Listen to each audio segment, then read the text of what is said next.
Tadi kan Bang Wel cerita, Bang Wel banyak pengalaman di Rumah Sakit Jiwa Medan berarti ya. Banyak Kak. ketemu teman. Benar. Salah satu pasien yang ada di situ tuh apa aja Bang? Karena kayaknya kebanyakan yang anak lajang Bang Wel. Kebanyakan anak lajang yang masuk ke rumah sakit jiwa. Benar, karena itu dari depresi. Nah, kalau di rumah sakit jiwa itu ada banyak yang kita ketemu pasien itu gara-gara apa namanya narkoba. Kemudian kan tadi Abang Wel keperawatan jiwa kita udah dengar. Kan kita sesuai visi misi kita Bang Wel. Ya, gawat darurat, Ya, tetap gawat darurat. Jadi hanya di upper kita aja yang mengadakan BTCLS. Bukan karena kita ada sedikit apa enggak ya kan. Iya. Karena sesuai visi misi kita lebih unggul di bidang kegawat daruratan. bukan berarti cuma di gawat darurat. Jadi yang paling kami banggakan saat ini yaitu salah satunya adalah kegawat daruratan. Nah, di sini kami akan menampilkan sekali lagi, kami akan menampilkan bantuan hidup dasar yang kami pelajari waktu kami melaksanakan pelatihan BTCLS. Nah, di sini tidak usah diperlama ya Kak, ya langsung kita mainkan aja lah ya Kak ya. Dan di bantuan hidup dasar. Tadi Bang Wel bilang kan kita udah banyak menghadapi pasien-pasien di rumah sakit jiwa, termasuk anak-anak lajang, mayoritas anak lajang kan kita temui Bang Wel. Karena itu ada selain depresi, selain gangguan jiwa, frustasi, dia juga pernah melakukan perilaku kekerasan seperti yang disebabkan oleh penyalahgunaan obat, yaitu narkoba. Jadi bahaya kan itu ya Bang Wel ya. kita nampilkan yang mana dulu Kak Ayu? Tentang narkoba dulu atau BTCLS dulu Kak? Penyuluhan narkoba Bang Oke, Wel, kita karena penyuluhan kan dulu ya. biar teman-teman sekalian paham itu apa itu narkoba. Iya, jadi untuk mempersingkat waktu langsung saja kami akan menyampaikan materi tentang narkoba. Putaran narkoba untuk mahasiswa Sultan dipersilahkan.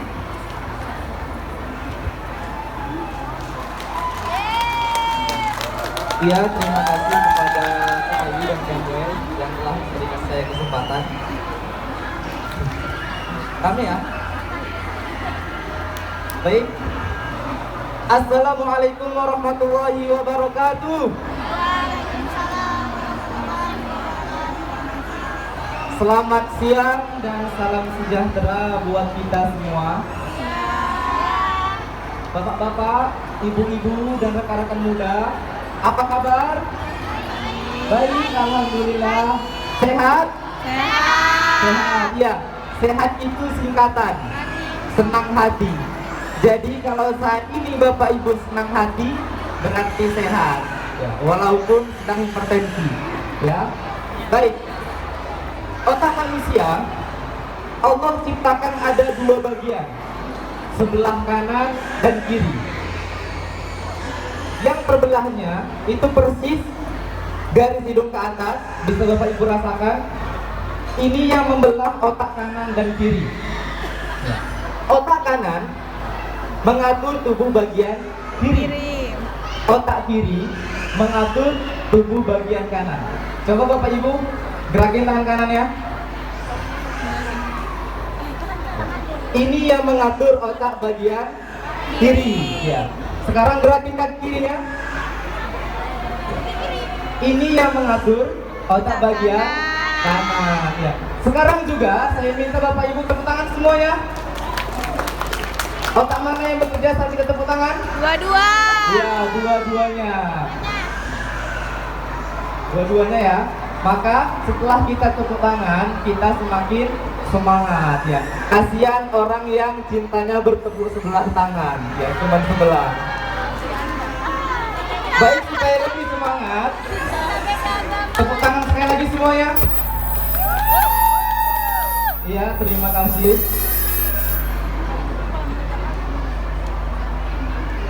Baik, sebelumnya cek.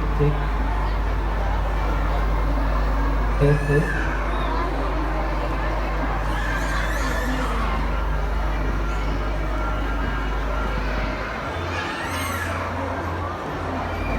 Cek. Baik. Saya ulangi.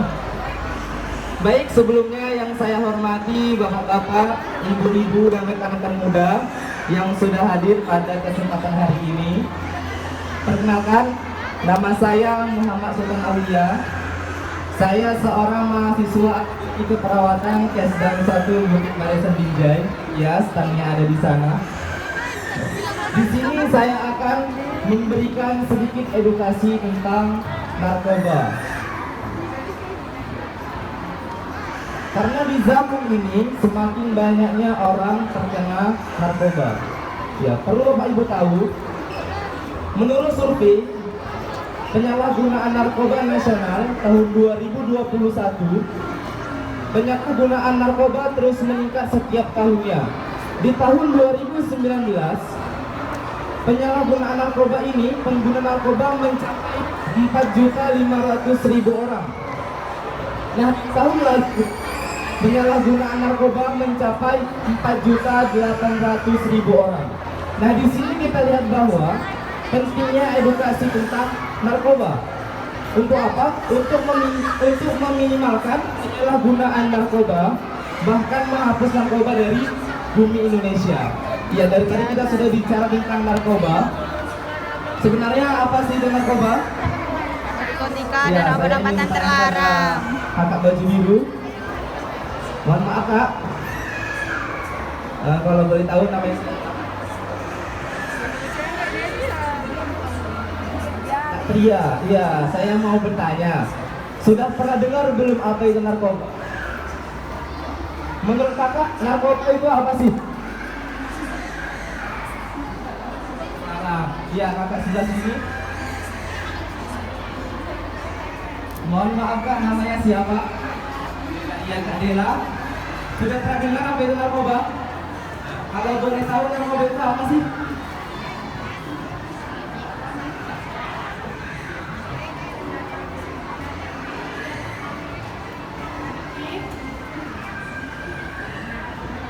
Terima kasih kepada Kak Dela. Baik, saya akan menjelaskan apa itu narkoba. Dari tadi kita sudah bicara tentang narkoba. Narkoba adalah singkatan dari narkotika dan obat atau bahan berbahaya, atau bisa juga disebut dengan nafza. Narkotika, psikotropika, dan zat adiktif. Ya, ada 3 poin di sini. Yang pertama, narkotika. Narkotika adalah zat atau obat yang dapat menimbulkan penurunan kesadaran atau halusinasi dan dapat menyebabkan kecanduan. Kemudian yang kedua, psikotropika. Nah, psikotropika adalah zat atau obat yang dapat mempengaruhi sistem kerja saraf pusat kita. Hasilnya akan mempengaruhi aktivitas mental dan perilaku orang tersebut. Nah, biasanya orang yang memakai psikotropika bahkan lebih hyperaktif. Poin yang ketiga, zat adiktif. Nah, zat adiktif adalah semua jenis zat atau obat yang jika dipakai terus-menerus akan membuat orang ketagihan. Nah, ini mirip halnya kalau kita bermain game online. Karena seru banget, jadi ketagihan. Baik. Kenapa sih kita bisa kecanduan? Kecanduan nggak akan terjadi sebelum kita menikmati sesuatu pertama kali. Pengalaman pertama yang menyenangkan itu membuat otak kita menghasilkan dopamin, zat yang membuat efek kenikmatan. Ya. Bapak Ibu, tingkat kecanduan juga berbeda-beda, tergantung dengan jumlah dopamin yang dihasilkan. Kalau kecanduan mie ayam paling-paling buat barang gemuk. Ya, lain lagi kalau kita kecanduan ganja, kokain, dan kawan-kawan, zat adiktif yang ada di bahan tersebut membuat dopamin meningkat dengan drastis. Nah, hasilnya akan membuat kita kepingin lagi merasakan sensasi dopamin yang sama banyaknya, bahkan lebih tinggi lagi. Nah, maka dari itu Bapak Ibu, jangan pernah mencicipi bahkan mengkonsumsi narkoba. Ya. Yang populer sampai sekarang ini yaitu ganja. Bapak Ibu pernah lihat orang pakai ganja? Iya. Orang yang pakai ganja itu suka ketawa-ketawa sendiri, walaupun gak ada yang lucu. Dan suka makan, gak ada yang lucu, dia ketawa, dan nafsu makannya meningkat. Ya. Jadi kalau ada orang makan sambil ketawa, hati-hati. Ya. Bedanya, orang yang pakai ganja ini matanya bengkak, merah, suka ketawa-ketawa sendiri, dan suka makan. Sampai kapan ketawanya? Sampai ganjanya habis. Kalau dia pakai lagi, ketawa lagi. Dan narkoba itu ada namanya gejala putus zat. Setelah dia pakai lalu habis, ya itu namanya gejala putus zat. Yang tadi yang ketawa-ketawa, tiba-tiba bengong, diam. Nah itu adalah gejala putus zat ganja. Dan yang lebih parahnya lagi, orang yang memakai narkoba ini akan terkena skizofrenia atau sakit jiwa. Ya. Baik, Bapak Ibu, narkoba itu sangat berbahaya. Ada 4 dampak yang terjadi ketika kita mengkonsumsi narkoba. Iya, perlu Bapak Ibu tahu, ingat 4L. Dampak narkoba itu ada 4L. L yang pertama yaitu liver, gangguan kesehatan.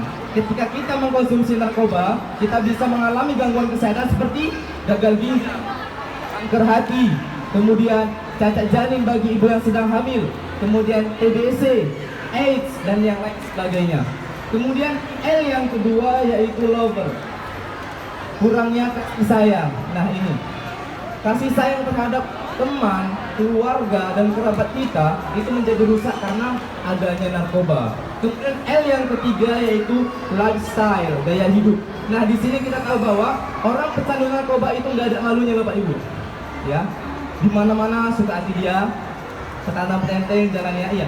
Pecandu narkoba itu nggak ada malunya. Nah lifestyle terganggu. Kemudian L yang keempat yaitu legal. Nah pecandu narkoba sudah tercatat di Undang-Undang Republik Indonesia dan hukumannya sudah berlaku. Mulai dari 4 tahun lebih sampai 20 tahun, kemudian denda yang sampai ratusan juta. Nah, kita sudah tahu bagaimana dampak narkoba bagi diri. Lalu bagaimana cara mencegahnya? Iya, cara mencegah yang pertama yaitu liver, gangguan kesehatan. Cara mencegahnya kita harus hidup sehat, seperti mengatur pola makan, berolahraga, kemudian tidur yang cukup. Nah, ini mencegah terjadinya liver, gangguan kesehatan. Kemudian yang kedua, cara mencegah lover, kurangnya kasih sayang. Nah, kita harus menjaga kekeluargaan, menjaga kasih sayang. Jangan diem-dieman sama orang tuanya, jangan diem-dieman sama temannya. Nah, ini akan merusak hubungan kasih sayang kita. Kemudian yang ketiga yaitu cara mencegah lifestyle, gaya hidup kita yang rusak. Nah, di sini kita harus menjaga diri. Mungkin kalau yang muslim berada di masjid, berteman dengan orang yang baik. Kemudian L yang keempat yaitu legal. Nah, di sini adalah cara mencegah kita dari hukum. Jangan sampai kita memakai narkoba. Karena narkoba itu sudah ada dalam undang-undang, sehingga yang memakai, bahkan yang mengedarkannya itu akan terjerat hukum.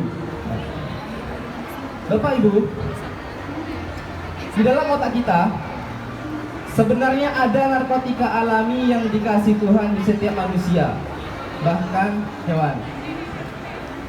Ada namanya kelenjar pituitary. Posisinya di antara dua alis sedikit naik ke atas. Ya, boleh Bapak Ibu pegang. Ini kalau kita lihat ke dalam, ada namanya kelenjar pituitary. Ada narkotika alami. Jadi bahan narkotika ada di sini, jangan di luar. Namanya hormon dopamin, hormon bahagia.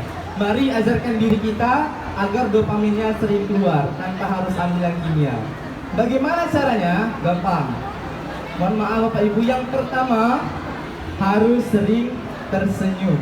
Coba senyum dulu Bapak Ibu semua. Udah cantik belum? Nah, udah senyum. Senyum yang mengeluarkan dopamin kalau sudut kanan kirinya seimbang. Karena ada orang kalau senyum tuh mirip gini. Lihat temannya berhasil, dia senyum, tapi sebelah. Ini kalau senyumnya mirip begini, ini yang keluar bukan hormon dopamin. Yang keluar ada namanya hormon noradrenalin.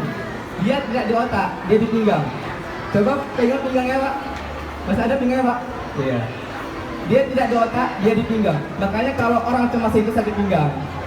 Ya Pak? Agar senyumnya mengeluarkan dopamin, senyumnya harus ditahan minimal 7 detik.